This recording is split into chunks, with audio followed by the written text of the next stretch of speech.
नमस्कार दोस्तों, मैं अनुरंग सिंह स्वागत करता हूं आपका राजस्थान सरकार और वेदांता के CSR इनिशिएटिव ई कक्षा में, जिसके टेक्निकल पार्टनर है मिशन ज्ञान।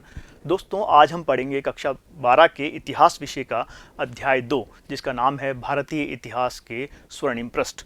और आज के इस भाग में हम बात करेंगे चोल साम्राज्य के बारे में। चोल साम्राज्य के प्रमुख शासकों के बारे में आज के इस भाग में हम अध्ययन करेंगे।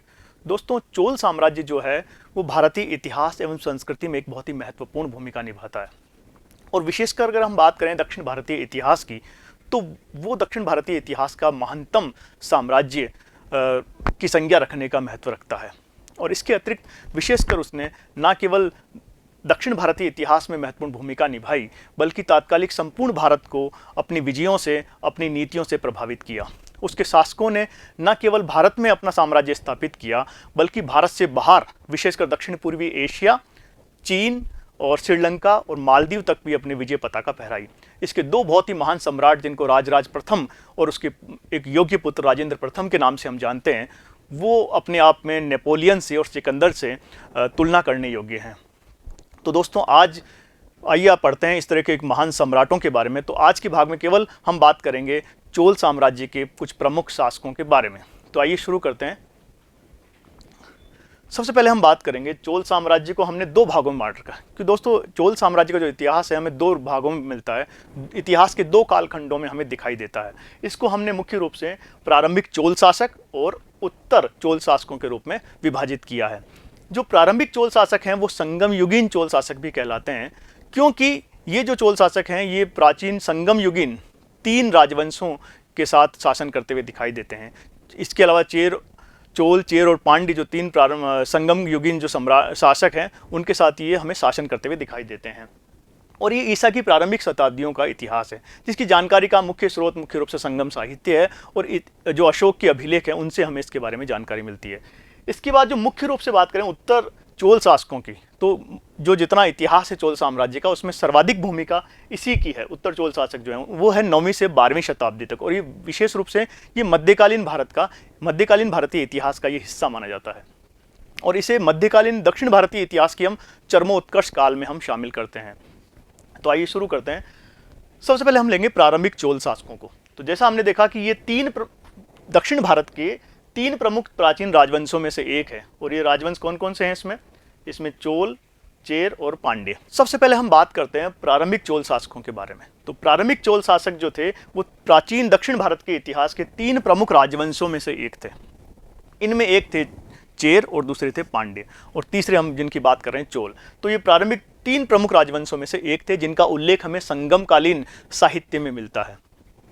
संगम साहित्य की हम पहले बात कर चुके हैं। संगम साहित्य जो है वो तमिल का प्राचीनतम साहित्य माना जाता है। इसके अलावा इनकी जानकारी हमें अशोक के अभिलेखों से भी मिलती है। अशोक के जो दक्षिण भारत में अभिलेख मिलते हैं, हमें स्तंभ लेख मिलते हैं, उनसे इनके बारे में, इनके शासन के बारे में हमें जानकारी मिलती है। उनमें हम ये देखते हैं कि अशोक अपने अभिलेखों में 3 प्रमुख राज्य, दक्षिण भारत के जो सुदूर दक्षिण में 3 राज्यों के बारे में बताते हैं, जिनमें चोल, चेर और पांड्य राज्य शामिल हैं। ये भारत के सुदूर दक्षिण में स्थित है। सत्ता का जो इनका प्रमुख केंद्र था चोलों का, वो था उरैयूर। उरैयूर को उस समय सत्ता का प्रमुख केंद्र माना गया चोलों का। प्रमुख प्रारंभिक चोल शासकों में 2 बहुत ही महत्वपूर्ण हैं। एक तो है उरवपहरी इलन जेतचेन्नी और दूसरे हैं कारिकाल। इनमें भी कारिकाल जो है वो सर्वाधिक महत्वपूर्ण है। प्रारंभिक चोल शासकों में कारिकाल को सर्वाधिक महत्वपूर्ण माना गया है। हालांकि पहले शासक जिनके उरवपहरी इलन जेतचेन्नी की बात करें तो ये प्रथम शासक थे। प्रारंभिक चोल शासन साम्राज्य की स्थापना करने वाले शासक हैं ये। इनकी जो राजधानी है वो उरैयूर है।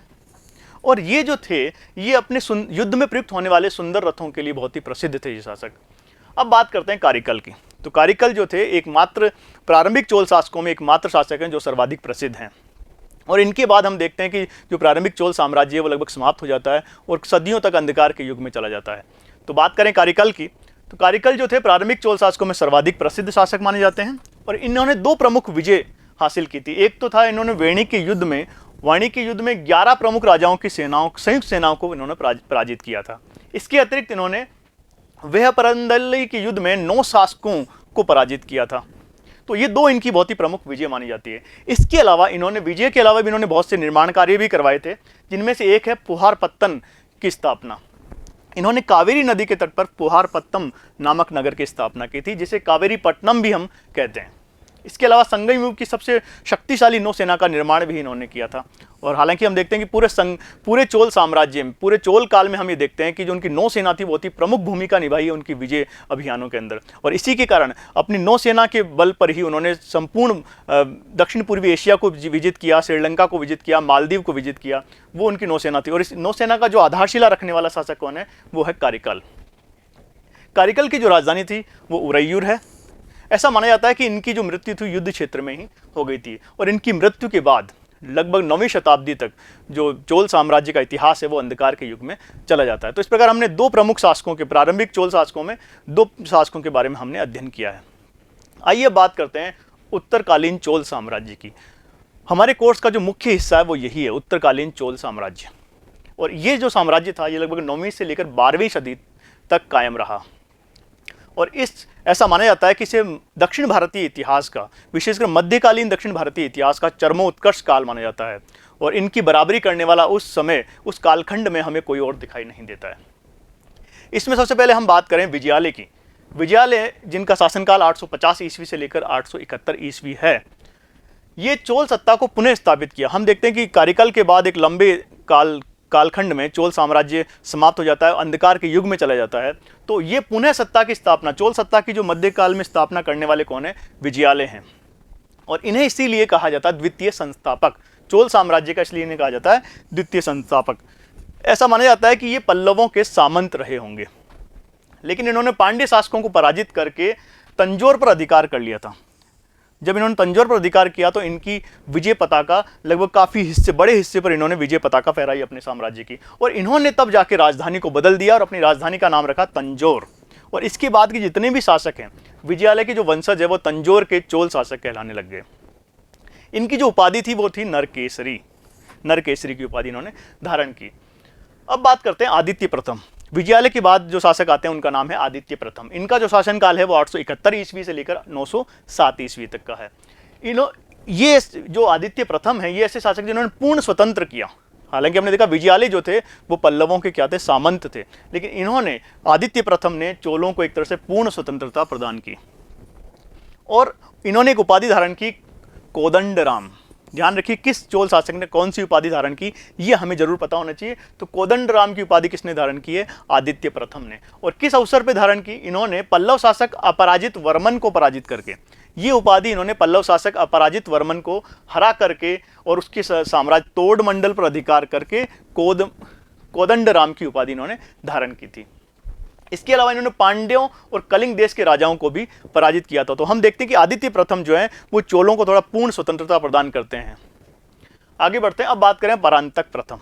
परांतक प्रथम को, आदित्य प्रथम ने चोलों को पूर्ण स्वतंत्रता प्रदान की, लेकिन परांतक प्रथम जो है वो ऐसे शासक हैं जो ऐसा माना जाता है कि वो वास्तविक स्वतंत्रता के अधिष्ठाता माने जाते हैं चोलों की। और इनका जो शासनकाल है वो 907 ईस्वी से लेकर 953 ईस्वी माना जाता है। इनके दो प्रमुख युद्ध हैं। इनका एक प्रमुख युद्ध है वेलूर के युद्ध। वेलूर का युद्ध जो कि 915 ईस्वी में लड़ा गया, उसमें इन्होंने पांड्य नरेश राज सिंह द्वितीय को पराजित किया और उसकी राजधानी मदुरा पर अधिकार कर लिया, जिसे हम मदुरई भी कहते हैं दक्षिण भारत में। उसकी राजधानी मदुरा पर अधिकार कर लिया और मदुरई कोंड की उपाधि धारण की। मदुरई कोंड, याद रखिए जो कोंड शब्द है उसका अर्थ होता है विजेता। विजेता, तो मदुरई कोंड की उपाधि, मदुरई का विजेता की उपाधि इन्होंने धारण की थी। परांतक प्रथम का एक बहुत ही महत्वपूर्ण अभिलेख है, उसका नाम है उत्तर मेरूर अभिलेख। ये अभिलेख जो है हमें चोल साम्राज्य के, चोल प्रशासन के स्थानीय प्रशासन के बारे में जानकारी प्रदान करता है। दोस्तों, चोलों की एक बहुत ही महत्वपूर्ण भूमिका, एक बहुत महत्वपूर्ण योगदान ये था कि उन्होंने स्थानीय स्तर पर स्वायत्त शासन की स्थापना की थी। और इसकी जानकारी का जो प्रमुख स्रोत है वो है उत्तर मेरूर अभिलेख, जो कि किसका है, परांतक प्रथम का अभिलेख है ये। इसके अलावा 949 ईस्वी में दोस्तों क्या होता है कि राष्ट्रकूट शासक कृष्णा तृतीय जो था वो तोकलम के युद्ध में इन्हें पराजित कर देता है। कौन सा युद्ध, तोकलम के युद्ध में इन्हें पराजित कर देता है। याद रखिए जब चोल अपनी सत्ता स्थापित कर रहे थे भारत में, दक्षिण भारत की बात करें विशेषकर, ये हमारा प्यारा भारत, तो राष्ट्रकूट भी उसमें एक बड़ी शक्ति थे उस समय। राष्ट्रकूट शासक भी उस समय बड़ी शक्ति हुआ करते थे और लगभग इस भारत के इस हिस्से पर वो राज कर रहे थे। दक्कन वाला जो क्षेत्र है उस पर राज कर रहे थे। यहाँ चालुक्य राज कर रहे थे। और यहाँ ये जो एरिया है ये चोलों के अधीन था। तो चोल जब अपने साम्राज्य की सत्ता स्थापित करने का प्रयास कर रहे थे, उस जमाने में जो थे राष्ट्रकूट एक बड़ी शक्ति थे। और इसी वजह से यहाँ हम देखते हैं कि कृष्णा तृतीय जो एक बहुत ही प्रसिद्ध शासक है राष्ट्रकूटों का, उसने 949 ईस्वी में परांतक प्रथम को पराजित किया था। किस कौन से युद्ध में? तोकलम के युद्ध में उसे पराजित किया था। और कांची और तंजौर को उसने नष्ट कर दिया था पूरी तरह से। और इसके बाद हम देखते हैं कि एक बार फिर जो चोल साम्राज्य का इतिहास है अंधकार में चला जाता है परांतक प्रथम के बाद। इसके बाद आते हैं परांतक प्रथम के बाद कई शासक आते हैं, लेकिन वो उतने महत्वपूर्ण नहीं है। जैसे गणरादित्य आते हैं 953 से 957 ईस्वी में, और वो कुछ ज़्यादा खास नहीं कर पाते, और जो चोल साम्राज्य का इतिहास है वो लगभग मिट सा जाता है, अंधकार में चला जाता है। इसके बाद आते हैं परांतक द्वितीय, जिनका शासनकाल है 957 ईस्वी से लेकर 973 ईस्वी। इन्होंने चोल सत्ता की पुनः स्थापना, हम देखते हैं कि जब कृष्णा तृतीय ने परांतक प्रथम को हरा दिया था और अंधकार में उनका साम्राज्य चला गया था, तो उसके बाद परांतक द्वितीय जो है वो चोल सत्ता को पुनः स्थापित करते हैं एक बार। और ये जो है ये सुंदर चोल के नाम से प्रसिद्ध हैं। परांतक जो द्वितीय हैं इन्हें सुंदर चोल के नाम से जाना जाता है इतिहास में। इन्होंने पांड्य शासक वीर पांड्य को पराजित किया था। पांड्य शासक वीर पांड्य को पराजित किया और श्रीलंका के विरुद्ध अभियान किया। श्रीलंका के विरुद्ध अभियान भी किया, और महेंद्र चतुर्थ को इन्होंने पराजित किया वहाँ के शासक। हम देखेंगे दोस्तों कि जो जितने भी चोल शासक हैं वो समय समय पर श्रीलंका के विरुद्ध अभियान करते हुए हमें दिखाई देते हैं। और इनमें जो सर्वाधिक सफलता मिलती है वो हम देख रहे हैं कि राजेंद्र प्रथम जो थे, जो राजराज प्रथम के पुत्र थे, उन्हें सर्वाधिक सफलता मिलती है। उन्होंने लगभग पूरे संपूर्ण श्रीलंका पर उन्होंने अधिकार कर लिया था।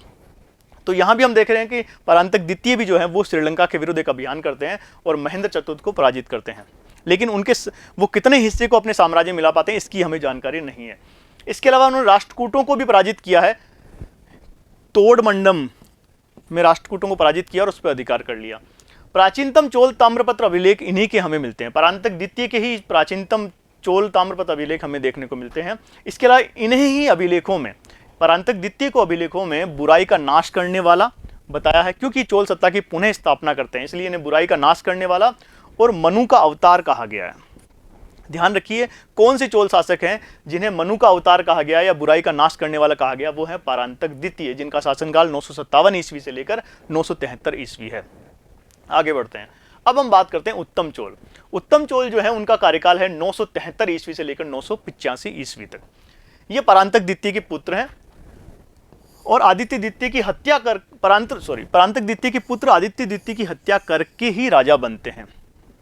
ये परांतक जो द्वितीय थे उनके भाई हैं उत्तम चोला, लेकिन उसके बड़े पुत्र का नाम है आदित्य द्वितीय, उसकी हत्या कर देते हैं और राजा बन जाते हैं। और उसे ये ऐसा माना जाता है कि जो परांतक द्वितीय थे उनको इन्होंने मजबूर कर दिया था कि वो इनको राजा बनाए, और अपने इनका एक छोटा पुत्र भी है जिसकी बात हम आगे करेंगे, राजराज प्रथम के नाम से प्रसिद्ध हो जाते हैं वो। तो उनके साथ एक समझौता करते हैं कि जब तक वो वयस्क नहीं हो जाते तब तक ये शासन स्वयं करेंगे। तो उत्तम चोला जो है वो आदित्य द्वितीय की हत्या करके राजा बनते हैं और 973 से 985 ईस्वी का इनका शासनकाल है। ये एक इनकी उपलब्धि है कि इन्होंने चोलों के प्राचीनतम स्वर्ण और रजत सिक्के जारी करवाए थे। चोलों के प्राचीनतम स्वर्ण और रजत सिक्के जारी करने वाला शासक कौन है? वह है उत्तम चोला। आगे बढ़ते हैं। अब हम बात करते हैं राजराज प्रथम की। दोस्तों न केवल दक्षिण भारत के इतिहास का, न केवल चोल साम्राज्य का, बल्कि हम मानते हैं कि भारतीय इतिहास का भी एक बहुत ही महत्वपूर्ण और महान शासकों में इनकी गिनती होती है, इसलिए इनको कई बार राजराज महान भी कहा जाता है। जैसे अशोक महान हम कहते हैं, वैसे राजराज महान भी इनको कहा जाता है। और ये जैसा अभी इनका जो शासनकाल है 985 ईस्वी से लेकर 1014 ईस्वी तक इनका शासनकाल माना जाता है। और इन्हीं के बाद हम देखते हैं वास्तव में चोल सत्ता स्थापित होती है पूरे दक्षिण भारत में। परांतक द्वितीय के छोटे, जब अभी हमने पिछली स्लाइड में डिस्कस किया कि ये परांतक द्वितीय के छोटे पुत्र थे, क्योंकि उनके बड़े पुत्र आदित्य को उनके चाचा ने उनकी हत्या कर दी थी और स्वयं राजा बन गए थे। तो उनकी मृत्यु के बाद, अपने चाचा उत्तम चोला की मृत्यु के बाद ये राजराज प्रथम शासक बनते हैं। और इनका जो मूल नाम था वो था अरुमोलीवर्मन। राजकेसरी इनकी उपाधि थी, अरुमोलीवर्मन इनका मूल नाम था। लेकिन जब इन्होंने अपना राज्याभिषेक करवाया तो उस समय इन्होंने राजराज की उपाधि धारण की। उत्तम चोला से समझौते कारण पिता की हत्या कर दी गई थी। पिता की मृत्यु के बाद ही शासक नहीं बन सके थे, इस बात पर हमने अभी चर्चा की है। राज्याभिषेक के अवसर पर इन्होंने राजराज की उपाधि धारण की थी। चोल साम्राज्य का इन्हें वास्तविक संस्थापक माना जाता है, क्योंकि इन्होंने चोल साम्राज्य का विस्तार किया, तो इन्हें चोल साम्राज्य का वास्तविक संस्थापक कहा जाता है। वैसे हम परांतक प्रथम को भी ऐसा मानते हैं कि वो चोल साम्राज्य के वास्तविक संस्थापक है, लेकिन सच्चे अर्थों में अगर किसे कहा जाए तो वो राजराज प्रथम है, जो कि चोल साम्राज्य के वास्तविक संस्थापक हैं। इन्हें चोल साम्राज्य का सर्वाधिक श्रेष्ठ और प्रसिद्ध शासक भी माना जाता है। वो लौह तथा इन्होंने लौह तथा रक्त की नीति का अनुसरण किया था और लगभग अपने कई विजय अभियान इन्होंने किए और बड़े स्तर पर युद्ध अभियानों के लिए जाने जाते हैं। अब बात करते हैं इनके प्रमुख विजय अभियानों की। इन्होंने कुछ प्रमुख विजय अभियान किए थे जिनकी जानकारी हमें तंजौर अभिलेख से मिलती है। याद रखिए, राजराज प्रथम के विजय अभियानों की जानकारी हमें किस अभिलेख से मिलती है, वो है तंजौर अभिलेख। इसमें इनके युद्ध अभियानों का क्रम से वर्णन किया गया है और ये बताया गया कि कौन कौन से अभियान उन्होंने किए हैं। इसी अभिलेख में लिखा हुआ है कि उन्होंने केरल, पांड्य, सिंहल, कलिंग, पश्चिमी गंग और मालदीव के खिलाफ अपने विजय अभियान किए थे और इनका क्रम से अध्ययन करते हैं। सबसे पहले हम लेंगे केरल अभियान। इन्होंने सबसे पहले केरल के खिलाफ अभियान किया और वहां के चेर शासक रवि वर्मा को पराजित किया। केरल का जो चेर शासक था, चेर वंश का वहां पर राज था, इसलिए चेर शासक है वो केरल पर राज करने वाले रवि वर्मा को पराजित किया और उसे अपने साम्राज्य में मिला लिया। इसके बाद जो उन्होंने दूसरा अभियान किया है वो है पांड्य शासक अमरभुजंग के खिलाफ उन्होंने अभियान किया और उसे पराजित करके उसकी राजधानी मदुरई पर अधिकार कर लिया। याद रखिए, मदुरई जो थी वो पांड्यों की राजधानी थी और इसे बार बार चोल शासकों ने हमें जीता है। तो अमरभुजंग को पराजित किया और उसकी राजधानी मदुरई पर अधिकार कर लिया है और इस समय उन्होंने जो उपाधि धारण की थी वो थी जयकोंड की उपाधि। पांड्य शासकों के विरुद्ध अभियान के दौरान वो उपाधि धारण करते हैं। अब बात करते हैं श्रीलंका विजय की। पांड्य शासकों के बाद उन्होंने श्रीलंका पर विजय का अभियान किया। ये बहुत ही महत्वपूर्ण विजय अभियान माना जाता है राजराज प्रथम का। इन्होंने, वहां का शासक उस समय था महेंद्र पंचम को पराजित किया और ऐसा माना जाता है कि वहां उसकी राजधानी अनुराधापुरम जो था उस पर अधिकार कर लिया, उसे नष्ट कर दिया। लेकिन ऐसा माना जाता है कि राजराज प्रथम की जो विजय थी केवल उत्तरी श्रीलंका तक ही सीमित थी। श्रीलंका कुछ इस तरह से है, तो ये यहाँ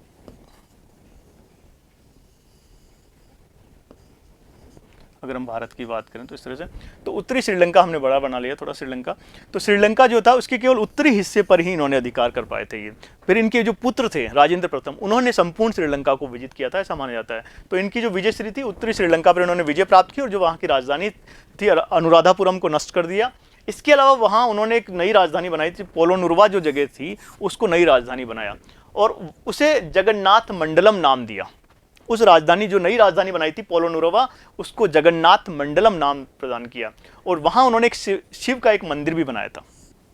राजराज प्रथम ने श्रीलंका में एक शिव मंदिर का निर्माण भी उन्होंने वहां करवाया था और जगन्नाथ की इस अवसर पर उन्होंने जगन्नाथ की उपाधि धारण की थी। तो ये श्रीलंका विजय जो है वो राजराज प्रथम की बहुत ही महत्वपूर्ण विजय मानी जाती है, क्योंकि इनसे पहले के जितने चोल शासक हैं वो इतने बड़े हिस्से पर, इतने बड़े क्षेत्र पर विजय हासिल नहीं कर पाए थे जितने बड़े क्षेत्र पर राजराज प्रथम ने। और कहीं ना कहीं इन्होंने ही राजेंद्र प्रथम की विजय के लिए एक आधार तैयार करने में महत्वपूर्ण भूमिका निभाई थी। इसके बाद जो इनका जो अंतिम अभियान है राजराज प्रथम का वो है मालदीव विजय। मालदीव जो इस तरफ है भारत के, तो मालदीव पर विजय जो है इनका अंतिम विजय अभियान माना जाता है। तो परीक्षा में अगर आपको इनके विजय अभियानों का क्रम पूछे तो आप बता सकते हैं। सबसे पहले केरल के खिलाफ किया, फिर पांड्य शासकों के खिलाफ किया, फिर श्रीलंका के खिलाफ किया है और इनका जो अंतिम अभियान है वो है मालदीव के खिलाफ, इनका अभियान अंतिम था। अब बात करें इनकी कुछ प्रमुख और उपलब्धियां हैं। इन्होंने ना केवल विजय अभियान किए, सैनिक उपलब्धियां हासिल की, बल्कि कुछ सांस्कृतिक उपलब्धियां भी, व्यापारिक उपलब्धियां भी इन्होंने हासिल की, कूटनीतिक उपलब्धियां भी इन्होंने हासिल की थी और ये कला और संस्कृति के संरक्षक शासक भी माने जाते हैं। सबसे महत्वपूर्ण उपलब्धि इनकी मानी जाती है कि इन्होंने तंजौर में बृहदेश्वर, जिसे राजराजेश्वर मंदिर भी कहा जाता है, उसकी स्थापना इन्होंने की थी। बहुत ही शानदार मंदिर है ये।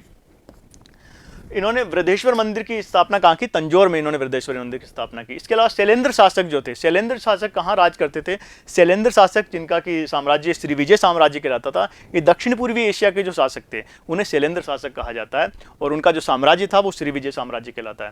वहाँ के शासक श्रीमार विजयोतुंग वर्मन, याद रखिए इनका नाम, बार बार इनका नाम आएगा। श्रीमार विजयोतुंग वर्मन को नागपट्टनम में, जो कि तमिलनाडु या इनके क्षेत्र में था, नागपट्टनम में बौद्ध विहार, जिसे चूड़ामणि विहार कहा जाता है, उसको निर्माण की अनुमति प्रदान की थी। इससे पता चलता है कि वो एक धर्म सहिष्णु शासक भी थे। इसके अलावा इन्होंने व्यापारिक उन्नति, व्यापार को भी प्रोत्साहन दिया। इसके लिए कई दूत मंडल इन्होंने चीन भेजे थे। आपको ये आगे जाके हम पढ़ेंगे कि विशेषकर दक्षिण भारत के जो इतिहास में जो चीन के साथ जो व्यापार है भारत का इस समय चोल साम्राज्य के दौरान, वो काफ़ी बढ़ जाता है। चोलों की जो नौसेना थी उसकी बुनियाद रखी। हालांकि चोल नौसेना हम देख रहे हैं कार्यकाल के समय स्थापित हो जाती है, लेकिन उसको मजबूती प्रदान करने वाला जो शासक था वो कौन थे? राजराज प्रथम थे। इसके अलावा इन्होंने भूमि की पैमाइश कराने वाले भी पहले चोल शासक माने जाते हैं। भूमि की पैमाइश कराना शुरू किया इन्होंने। इसके अलावा इन्होंने स्थानीय स्वशासन को भी प्रोत्साहन किया, जो कि चोल साम्राज्य की या चोल वंश की एक बहुत ही महत्वपूर्ण विशेषता मानी जाती है। अब बात करते हैं हम राजेंद्र प्रथम, जो कि एक योग्य पिता के योग्य पुत्र थे। राजेंद्र प्रथम जो है उनका शासनकाल माना जाता है 1014 से लेकर 1044 ईस्वी के बीच। और स्मिथ जो इतिहासकार हैं उन्होंने तो इन्हें दक्षिण भारत का नेपोलियन भी कहा है। ध्यान रखिए, बहुत ही महत्वपूर्ण उपाधि दी है दक्षिण भारत का नेपोलियन। इसी समय याद रखिए, हमें भारत का नेपोलियन जो है वो हम किसे कहते हैं? समुद्रगुप्त को भारत का नेपोलियन कहते हैं। तो दक्षिण भारत का नेपोलियन किसे कहा गया है? इनकी विजय नीतियों से, इनकी विजय अभियानों से प्रभावित होकर स्मिथ जो इतिहासकार हैं उन्होंने इन्हें दक्षिण भारत का नेपोलियन कहा है। याद रखिए, दक्षिण भारत का नेपोलियन, क्योंकि ये ऐसे शासक हैं जो शायद चोल साम्राज्य का जो सर्वाधिक विस्तार हमें देखने को मिलता है वो राजेंद्र प्रथम के समय ही हमें दिखाई देता है। इनकी जानकारी के जो प्रमुख स्रोत हैं उनमें तिरुवालगडू और केरंदाई जो अभिलेख हैं वो प्रमुख हैं। याद रखिए, तिरुवालगडू और केरंदाई जो अभिलेख हैं इनकी जानकारी के प्रमुख स्रोत माने जाते हैं। इनके विजय अभियानों की बात करें, बहुत ही शानदार विजय अभियान इन्होंने किए हैं। सबसे पहले इन्होंने जो विजय अभियान किया वो कल्याणी के चालुक्य शासक के खिलाफ किया था। और उस समय कल्याणी के चालुक्य शासक कौन थे? जय सिंह द्वितीय। कल्याणी के चालुक्य शासक जय सिंह द्वितीय को इन्होंने पराजित किया और तुंगभद्रा के जो प्रसिद्ध दोआब था रायचूर दोआब, याद रखिए रायचूर दोआब जो है इसके लिए कई युद्ध हुए हैं इतिहास में, तो इन्होंने उस प्रसिद्ध रायचूर दोआब को अधिकार कर लिया था। किसको हराकर? जय सिंह द्वितीय को। याद रखिए, रायचूर दोआब जो है ये कर्नाटका में पड़ता है, रायचूर दोआब। इसके बाद जो इनकी दूसरी महत्वपूर्ण उपलब्धि है वो श्रीलंका विजय। श्रीलंका विजय इन्होंने लगभग 1017 से लेकर 1018 ईस्वी में इन्होंने श्रीलंका विजय की थी। और इस बार इन्होंने, इनके पिता, जैसे अभी हमने पिछली स्लाइड में पढ़ा था कि इनके पिता राजराज प्रथम ने श्रीलंका के उत्तरी क्षेत्र को जीता था, लेकिन उनसे एक कदम आगे जाकर जो राजेंद्र प्रथम थे उन्होंने संपूर्ण श्रीलंका को विजित कर लिया। और यहाँ तक कि उन जो वहाँ का शासक था महेंद्र पंचम, जो उनके पिता के समय भी था, महेंद्र पंचम को बंदी बना लिया और उसे अपने राजधानी में ले आए। तो ये बहुत महत्वपूर्ण विजय मानी जाती है। इसके बाद बात करें, इन्होंने एक उत्तरी अभियान भी किया था, गंगा घाटी का उत्तरी अभियान। देखिए दोस्तों, यहाँ पीछे आपको चोल साम्राज्य का ये मैप दिया गया है कि किस तरह चोलों का जो साम्राज्य था वो न केवल भारत में फैला हुआ था बल्कि भारत से बाहर भी उनका साम्राज्य फैला हुआ था। और इसमें सबसे महत्वपूर्ण भूमिका निभाने वाले कौन थे? सबसे महत्वपूर्ण भूमिका इसमें निभाने वाले हैं राजेंद्र प्रथम और उनके पिता राजराज प्रथम। इन दोनों ने भारत, न केवल भारत में बल्कि भारत के बाहर भी अंतर्राष्ट्रीय साम्राज्य स्थापित, दक्षिण भारत का अंतर्राष्ट्रीय साम्राज्य इन्होंने स्थापित किया है। और इस वजह से उनके साम्राज्य की आर्थिक उन्नति हम देखते हैं, सांस्कृतिक उन्नति हम देखते हैं और किस तरह से वो एक समृद्धशाली युग बन जाता है। उत्तरी भारत अभियान की बात करें तो इन्होंने गंगा घाटी अभियान, बहुत ही प्रसिद्ध अभियान माना जाता है। इन्होंने, देखिए दक्षिण भारत के शासक थे लेकिन इन्होंने उत्तरी भारत में अपनी धाक जमाने के लिए वहाँ एक अभियान करते हैं राजेंद्र प्रथम। और सबसे पहले इस अभियान, एक खास बात और थी कि कुछ इतिहासकार ये कहते हैं कि इन्होंने उसी रास्ते को अपनाया था। इन्होंने उस रास्ते को अपने विजय अभियानों के लिए, जब उत्तर भारत में इन्होंने विजय अभियान किया तो इन्होंने वही रास्ता चुना था जिस रास्ते से समुद्रगुप्त आए थे। समुद्रगुप्त हमने देखा था कि दक्षिण भारत का अभियान जो किया था वैसा ही रास्ता इन्होंने अपनाया था उत्तर भारत के अभियान के लिए। तो इन्होंने सबसे पहले इस उत्तर भारत के अभियान में सबसे पहले इन्होंने कौन सा विजय किया? कलिंग को विजित किया। सबसे पहले इन्होंने कलिंग को विजय किया। ये यहाँ कलिंग है, आप देख सकते हैं, यहाँ कलिंग है। सबसे पहले इन्होंने किसको विजय किया? कलिंग को विजय किया। कलिंग के बाद जब ये आगे बढ़े तो इन्होंने पाल शासक महिपाल, जो कि बंगाल के शासक हैं, महिपाल कहाँ के शासक हैं? बंगाल के। बंगाल के शासक महिपाल को पराजित किया था। उस समय पालों का शासन था बंगाल पर। और इस अभियान की सफलता के बाद इन्होंने एक उपाधि धारण की है, याद रखिए, वो है गंगईकोंड चोल। गंगईकोंड चोल की उपाधि इन्होंने धारण की थी किस अभियान के बाद? उत्तर भारत के अभियान के बाद, यानी गंगा घाटी के अभियान के बाद इन्होंने महत्वपूर्ण उपाधि धारण की थी। और इसी नाम का इन्होंने बाद में एक मंदिर भी बनाया, गंगईकोंड चोल नाम का एक मंदिर भी इन्होंने बनाया है। कावेरी तट पर इन्होंने एक नगर भी बसाया। इस विजय के उपलक्ष्य में, इस विजय को स्थायी बनाने के लिए उन्होंने एक नगर की स्थापना भी की थी, वो है गंगईकोंड चोलपुरम नामक नगर भी इन्होंने बसाया था। इस अभियान के परिणाम स्वरूप इनकी संपूर्ण उत्तर भारत में भी इनकी धाक जम गई थी। तो ये जो अभियान, उत्तर भारत का अभियान, बहुत महत्वपूर्ण है क्योंकि ये इनके साम्राज्य को आधार प्रदान करने में, साम्राज्य की उत्तर संपूर्ण भारत में इनकी धाक जमाने के लिए महत्वपूर्ण भूमिका निभाता है। और अगर कहें कि इनके कार्यकाल की सबसे महत्वपूर्ण जो विजय अभियान है वो है श्रीविजय साम्राज्य के विरुद्ध अभियान। ये जो अभियान इन्होंने किया था, हम देखते हैं कि प्राचीन भारत का जो प्रथम सम्राट था चंद्रगुप्त मौर्य, उन्होंने एक भारत के बाहर एक अभियान किया था, भारत के बाहर एक विजय हासिल की थी। वो विजय थी सेल्यूकस के खिलाफ और अफगानिस्तान तक अपना साम्राज्य स्थापित किया था। वैसे ही हम दक्षिण भारत में देखते हैं कि राजेंद्र प्रथम ऐसा साहस करते हैं और वो भारत से बाहर दक्षिणी पूर्वी एशिया में एक विजय अभियान करते हैं। और कौन से साम्राज्य? हमने अभी कहा कि श्रीविजय साम्राज्य, जो यहाँ दक्षिण पूर्वी एशिया में राज कर रहा था उस समय, इंडोनेशिया के क्षेत्र में, जावा, सुमात्रा, इस क्षेत्र में जो राज कर रहा था उसे कहते हैं श्रीविजय साम्राज्य।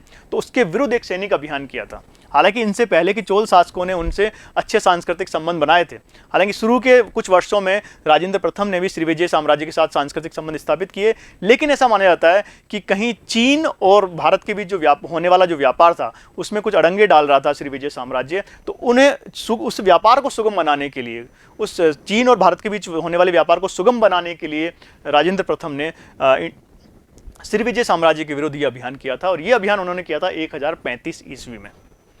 सर्वाधिक महत्वपूर्ण विजय इनकी मानी जाती है। याद रखिए, अगर राजेंद्र प्रथम की सर्वाधिक महत्वपूर्ण विजय कोई मानी जाती है तो श्रीविजय साम्राज्य के विरुद्ध किया गया उनका अभियान माना जाता है। यहाँ के शासक उस समय कौन थे? यहाँ के शासक है विजयतुंग वर्मन। उसे इन्होंने पराजित किया था, विजयतुंग वर्मन को इन्होंने पराजित किया था और कुछ प्रमुख क्षेत्रों पर उसके अधिकार किया। उनमें जावा, सुमात्रा, मलाया, प्रायद्वीप आदि पर इन्होंने अधिकार कर लिया था। इसके अलावा कडारम, अंडमान निकोबार, अराकान, बर्मा आदि पर भी इन्होंने अपना आधिपत्य स्थापित कर लिया था। तो हम देख रहे हैं कि एक बहुत बड़ा अंतर्राष्ट्रीय साम्राज्य उन्होंने स्थापित कर लिया। यहाँ बर्मा की बात करें, श्रीलंका की बात करें, दक्षिण पूर्वी एशिया की बात करें, तो संपूर्ण साम्राज्य इनके अधीन आ गया था। और इनके अभियानों के फलस्वरूप ही इनकी जो नौसेना थी वो संपूर्ण हिंद महासागर, संपूर्ण बंगाल की जो खाड़ी थी उसमें इनकी जो नौसेना थी उसका अधिकार हो गया था। ऐसा माना जाता है कि जो बंगाल की खाड़ी थी उसको एक तरह से इन्होंने चोल झील में तब्दील कर दिया था। चोल झील में तब्दील कर दिया था इन्होंने। तो इस तरह से उन्होंने एक अंतर्राष्ट्रीय साम्राज्य स्थापित किया था। और इस समय इन्होंने श्रीविजय साम्राज्य के विरुद्ध जो अभियान था उसकी सफलता पर उन्होंने जो उपाधि धारण की थी वो उपाधि है कडार कोंड। उस उपाधि को याद रखिए, कौन सी उपाधि है वो उपाधि है कडार कोंड की उपाधि इन्होंने धारण की थी। इनकी अन्य उपलब्धियों की बात करें तो इसमें इन्होंने 2 दूत मंडल चीन भेजे थे। इनके पिता ने भी हमने देखा था कि राजराज प्रथम ने भी कई दूत मंडल चीन भेजे थे। तो इन्होंने भी, ऐसा हमें जानकारी मिलती कि 2 दूत मंडल चीन भेजे थे। इसके अलावा उन्होंने वैदिक कॉलेज की स्थापना भी की थी। ब्राह्मण संस्कृति को बढ़ावा देने, भारतीय संस्कृति को बढ़ावा देने के लिए इन्होंने वैदिक कॉलेज की स्थापना की थी। और इसके अलावा चोल गंगम तालाब का निर्माण भी इन्होंने करवाया था। तो इस प्रकार हमने 2 बहुत ही महत्वपूर्ण राजाओं के बारे में अध्ययन किया है, राजराज प्रथम के बारे में और राजेंद्र प्रथम के बारे में। हम देख रहे हैं दोस्तों, इनके बाद जो चोल साम्राज्य था वो अपनी अवनति की ओर बढ़ता है धीरे धीरे, लेकिन और भी जो शासक हैं उनके बारे में भी अध्ययन करना आवश्यक। तो आइए बढ़ लेते हैं। अब बात करते हैं राजाधिराज प्रथम, जिन्होंने 1044 से लेकर 1052 ईस्वी तक शासन किया था। ये राजेंद्र प्रथम के पुत्र और उत्तराधिकारी हैं। याद रखिए, उनके पुत्र हैं और उनके उत्तराधिकारी हैं ये। इन्होंने चालुक्य राजा सोमेश्वर को पराजित किया था। याद रखिए, पहले उसको पराजित किया लेकिन बाद में उससे भी पराजित हो गए। चालुक्य राजा सोमेश्वर को पराजित किया और उसकी राजधानी कल्याणी पर अधिकार कर लिया। हमने देखा था सबसे बड़े शत्रु अगर कोई थे चोलों के तो वो थे चालुक्य शासक, पश्चिमी जो चालुक्य थे वो। चालुक्य देखिए 2 तरह, चालुक्य साम्राज्य 2 जगह बटा हुआ दिखाई हमें देता है। ये हमारा प्यारा भारत है। तो देखिए यहाँ जो इस तरफ जो राज कर रहे थे वो थे पश्चिमी चालुक्य। पश्चिमी चालुक्य, इनके साथ हमेशा संघर्ष होता रहता था चोलों का। और इस तरफ जो यहाँ थे वो कहलाते पूर्वी चालुक्य। पूर्वी चालुक्य, चालुक्य का जो वंश था 2 भागों में बटा हुआ था, या वेंगी के चालुक्य भी कहलाते थे। तो जो चालुक्य राजा थे सोमेश्वर, उस समय राजाधिराज के प्रथम के समय, उन्हें इन्होंने पराजित किया था और कल्याणी पर अधिकार कर लिया था। और यहीं पर उन्होंने अपना राज्याभिषेक, इसी युद्ध क्षेत्र में कल्याणी में ही उन्होंने अपना राज्याभिषेक करवाया था। और यहाँ जो उपाधि उन्होंने धारण की थी वो थी विजय राजेंद्र की उपाधि। इस अवसर पर उन्होंने धारण की थी। इसके अलावा इन्होंने चेर, पांड्य और लंका के गठबंधन को तोड़ने में भी सफलता हासिल की थी। उनके खिलाफ भी अभियान किया था और उनके गठबंधन को तोड़ दिया। इसके अलावा ऐसा माना जाता है कि इन्होंने एक अश्वमेघ यज्ञ का आयोजन भी इन्होंने कराया था। याद रखिए, इतिहास में कई शासकों ने अश्वमेघ यज्ञ का आयोजन करवाया है। तो जिन जिन राजाओं ने अश्वमेघ यज्ञ का आयोजन कराया उनके नाम हमें याद होने चाहिए। चोल वंश में हम देखते हैं कि इनके बारे में पता चलता है कि इन्होंने अश्वमेघ यज्ञ का आयोजन करवाया था। इसके अलावा राजाधिराज की मृत्यु युद्ध क्षेत्र में ही हो गई थी, क्योंकि कल्याणी के चालुक्य राजा सोमेश्वर को इन्होंने पहले हराया था, लेकिन सोमेश्वर ने जब इनके खिलाफ वापस अभियान किया, इनके साथ दोनों का जब वापस युद्ध हुआ, जिसे हम कोप्पम का युद्ध कहते हैं, उसमें इनकी मृत्यु हो गई थी और सोमेश्वर इसमें विजयी हुआ था। सोमेश्वर प्रथम के युद्ध के दौरान इनके कोप्पम के युद्ध में इनकी मृत्यु हो गई। तो युद्ध क्षेत्र में किस शासक की मृत्यु हुई थी? याद रखिए, राजाधिराज प्रथम थे, उनकी युद्ध क्षेत्र में मृत्यु हो गई थी और युद्ध का नाम है कोप्पम का युद्ध। अब उस युद्ध क्षेत्र में मृत्यु के बाद इन्होंने अपने छोटे भाई, इन्होंने अपने किसी पुत्र को अपना उत्तराधिकारी नियुक्त नहीं किया था, बल्कि अपने छोटे भाई राजेंद्र द्वितीय को अपना उत्तराधिकारी नियुक्त किया था, जिसने कि 1052 से लेकर 1064 ईस्वी तक शासन किया था और इसका युद्ध क्षेत्र में ही राज्याभिषेक कराया गया। तो ऐसा प्रश्न भी पूछा जा सकता है आपसे कि ऐसा कौन सा शासक है जिसका, ऐसा कौन सा चोल शासक है जिसका राज्याभिषेक युद्ध क्षेत्र में किया गया? तो वो है राजेंद्र द्वितीय, याद रखिए। और इनकी राजेंद्र द्वितीय के समय से माना जाता है कि चोल देश में भयंकर अकाल पड़ा था।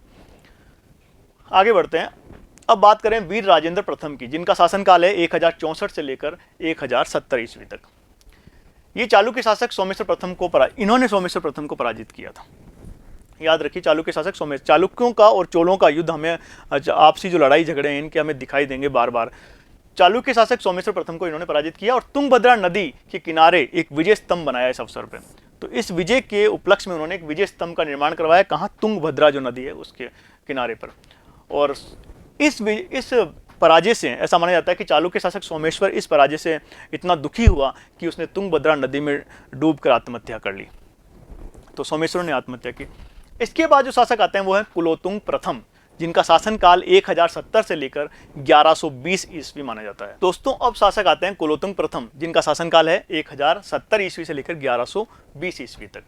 ये जो है, ये चोल चालुक्य वंश की नींव रखने वाले शासक हैं। याद रखिए, अभी हमने बात की थी कि जो चालुक्य वंश था वो दो भागों में बटा हुआ था, एक तो पश्चिमी चालुक्य थे, दूसरे पूर्वी चालुक्य थे। और जो पूर्वी चालुक्य हैं उन्हें हम वेंगी चालुक्य भी कहा, चालुक्य का वेंगी वंश भी कहते हैं। तो इन दोनों वंशों का ऐसा माना जाता है, कुलोतुंग जो प्रथम थे उन्होंने पहली बार दोनों वंशों को मिलाकर एक किया और इनके रक्त में चालुक्यों का रक्त भी था, इसलिए ये चोल चालुक्य वंश, संयुक्त वंश की नींव रखने वाले कौन थे? वो कुलोतुंग प्रथम थे। याद रखिए इस बात को। इनका जो मूल नाम था वो था राजेंद्र, इन्हें राजेंद्र द्वितीय भी कहा जाता है। इनका मूल नाम राजेंद्र है, लेकिन इन्हें कुलोतुंग प्रथम भी कहा। अधिराजेंद्र की हत्या करके ये शासक बने थे। ये किसके साथ? विजयालय वंश का ये अंतिम शासक था। कौन? अधिराजेंद्र।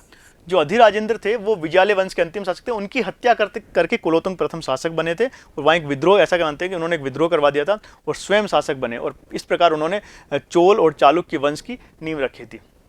ऐसा माना जाता है कि इन्होंने एक 72 व्यापारियों का एक मंडल भी चीन भेजा था। बहुत इंपॉर्टेंट है कि 72 व्यापारियों का एक मंडल जो था इन्होंने चीन भेजा था। इसके अलावा अनेक देशों के साथ इन्होंने कूटनीतिक संबंध स्थापित किए थे। बर्मा की बात करें, चीन की बात करें, श्रीलंका की बात करें, दक्षिण पूर्वी एशिया के जो साम्राज्य थे उनकी बात करें, तो उनके साथ इन्होंने बहुत ही अच्छे कूटनीतिक संबंध स्थापित किए थे। कुलोतुंग के बाद जो बनने वाले शासक हैं, हम देख रहे हैं कुलोतुंग प्रथम के बाद जो है चोल साम्राज्य बिल्कुल समाप्त होता हुआ दिखाई देता है। इसके बाद होने वाले जो शासक हैं बहुत ही कमजोर और अयोग्य उत्तराधिकारी दिखते हैं हमें। इसमें विक्रम चोल, कुलोतुंग द्वितीय, राजराज द्वितीय आदि शासक बनते हैं।